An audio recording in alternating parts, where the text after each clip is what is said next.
ògo ni fún Ọlọ́run lókè ọ̀run, àlàáfíà fún ayé ẹ̀ṣẹ̀ yìí. Ẹ jẹ́ a tẹríba fún àdúrà. Bàbá wa àti Ọlọ́run a gbé ọ̀gá yín lógo. Olúwa gba ọpẹ́ wa fún orí ọ̀fẹ́ tó fi fún wa láti rí ìmọ́lẹ̀ ayọ̀ àárọ̀ yìí. Olúwa dì wá mú. À ń lọ nínú ọ̀rọ̀ yìí ó máa bá wa lọ. Jákòóso èsì nínú ọkàn wa. Jésù Kristi Olúwa wa. Àmín. Ẹ káàárọ̀ sà, ẹ káàsán, ẹ káalẹ́ mọ̀ níbi tí ẹ ti ń gbọ́ mi. Lórúkọ Jésù a ó rí ọwọ́ Ọlọ́run. Ọ̀rọ̀ tí a fẹ́ gbéyàwó ní àárọ̀ yìí ó ní wípé bọ̀wọ̀ fún gbogbo aláṣẹ, bọ̀wọ̀ fún gbogbo olórí. Bíbélì sọ pé ó ní ẹ jẹ́ a fi ọlá fún ẹni tí ọlá ń ṣe tirẹ̀.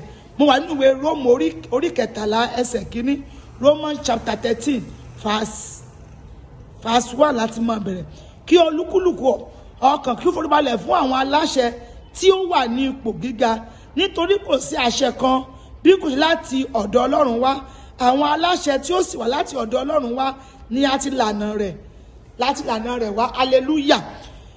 Káàbọ̀ gbogbo aláṣẹ. Bíbélì sọ pé ó ní kò sẹ́ni tó lè rí ohunkóhun gbà bí kò ṣe pé a fi fún láti ọ̀run wá. Tá a bá rẹ̀ ní ipò gíga, Ọlọ́run lọ́wọ́ sí ni, kò sẹ́ni tó lè rí ohunkóhun gbà. Gbogbo àwọn tí bá wà lábẹ́ wọn gẹ́gẹ́ bí olórí tàbí aláṣẹ ìlú, ìpínlẹ̀ ni, orílẹ̀-èdè ni, àdúgbò ni, ìjọ ni, ẹgbẹgbẹ́ ni, ẹnikẹ́ni tá a bá fi ṣe olórí, Bíbélì sọ pé ẹ jẹ́ a bọ̀wọ̀ fún wọn, nítorí pé láti kí ni ọ̀dọ̀ Ọlọ́run wá ni. Ẹsẹ̀ 2 wípé nítorí náà ẹni tó bá tàpá sí àṣẹ ó tàpá sí ìlànà Ọlọ́run. Àwọn ẹni tó bá sì ń tàpá yóò gba ẹ̀bi fún ara wọn. Ẹ wo Jésù nígbà tí ó ń lọ, ó débì kan wọ́n ń gbowó orí. Olórí tó wà lóye náà máa ń pè ní Késárì, owó ẹ̀ náà ná, wọ́n kọ àkọlé rẹ̀ sí orúkọ owó yẹn. Àpẹẹrẹ Kristi fi lélẹ̀ nígbà tán dé, àwọn ọmọ ènìyàn pé kò yẹ ká sanwó orí, ṣebí aláṣẹ ni wá. Jésù ní rárá o, ẹ lọ sínú odò, ẹ lọ mú ẹja. Bí wọ́n ṣe mú ẹja yẹn tó là á, ó bá owó idẹ̀ nínú ẹ̀, ó sì sanwó kọjá. Àpẹẹrẹ rere nìyẹn. Ẹnikẹ́ni tó bá tàpá sí àwọn olórí tàbí aláṣẹ, olóṣèkíni ó tàpá sí ìlànà Ọlọ́run. Ó ní yóò gba ẹ̀bi fún kíni, fún ara rẹ̀.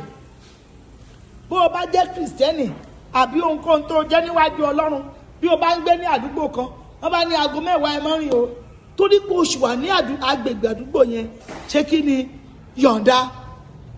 Ìgbọràn ṣe kí ni ó sàn ju ẹbọ rúrú. Amen. Ẹsẹ̀ 3 ó ní nítorí àwọn ìjòyè kì í ṣe ẹrú sí iṣẹ́ rere bí kò ṣe sí iṣẹ́ búburú. Ǹjẹ́ ìwọ àfẹ́ ṣe àìbẹ̀rù àṣẹ wọn, ṣe èyí tí ó dára, ìwọ ó sì gba ẹ̀yìn láti ọ̀dọ̀ rẹ̀. Ibikíbi tó bá ti bá ara rẹ, ipòkípò tó bá ara rẹ, bọ̀wọ̀ fún àwọn aláṣẹ, ìlànà. Only trust and obey. There's no other way to be happy in Jesus than to trust and obey. Kò sí bọ̀wọ̀ fún àṣẹ ibẹ̀, ìjọ tó ń lọ, bọ̀wọ̀ fún àṣẹ ibẹ̀, bọ̀wọ̀ fún olórí. Lórúkọ Jésù a ò ní ṣe lásán. Ó ní nítorí ìránṣẹ́ Ọlọ́run ní í ṣe sí ọ fún rere, ṣùgbọ́n bí ìwọ bá ṣe búburú, bẹ̀rù, nítorí kò gbé idà náà lásán. Nítorí ìránṣẹ́ Ọlọ́run ní í ṣe olùgbẹ̀san láti ṣiṣẹ́ ìbínú lára ẹni tí ó ṣe búburú, pàápàá fún àwọn ikọ̀ àti ìríjú tó pè tó yàn ní tòótọ́. Bí ó bá wà ní abẹ́ wọn, má ti ara wọn gba idà, má ti ara wọn gba ẹ̀bi, nítorí pé ìránṣẹ́ Ọlọ́run ní í ṣe. Bí ó bá gbé idà sókè, Bíbélì wípé kò gbé sókè lásán. Lórúkọ Jésù a ò ní jẹ̀bi. Nítorí náà, mo wà nú ẹsẹ̀ 5, nítorí náà ẹ̀yin kò gbọdọ̀ ṣàìmọ́ tẹríba, kì í ṣe nítorí ti ìbínú nìkan, ṣùgbọ́n nítorí ẹ̀rí ọkàn pẹ̀lú. Amen. Láti pé ìwọ náà ṣì ń bọ̀ nípò gíga. Ní ọ̀nà kan sí èkejì, ìwọ náà ṣì ń bọ̀ wá débi tó dé. Kó bá ṣe kí ni, kí o bá lè jèrè. Ó ń torí ẹ̀rí ọkàn. Torí nígbà tó bá tó ìgbà títí ẹ, tó bá yára pé mi ò lè gbà, ẹ̀rí ọkàn máa dẹ̀ láàmú pé bí tí mo dẹ̀ ti kúrò, nǹkan báyìí ni mo ṣe.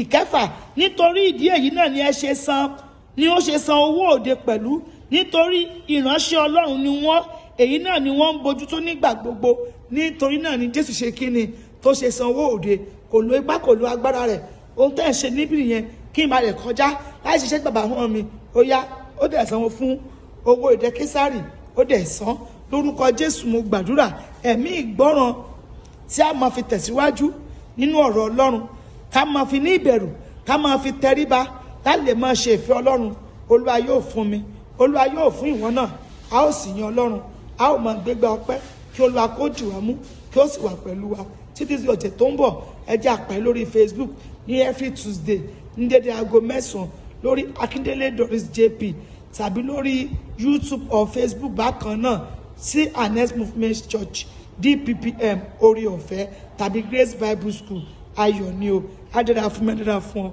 you are blessed in Jesus' name.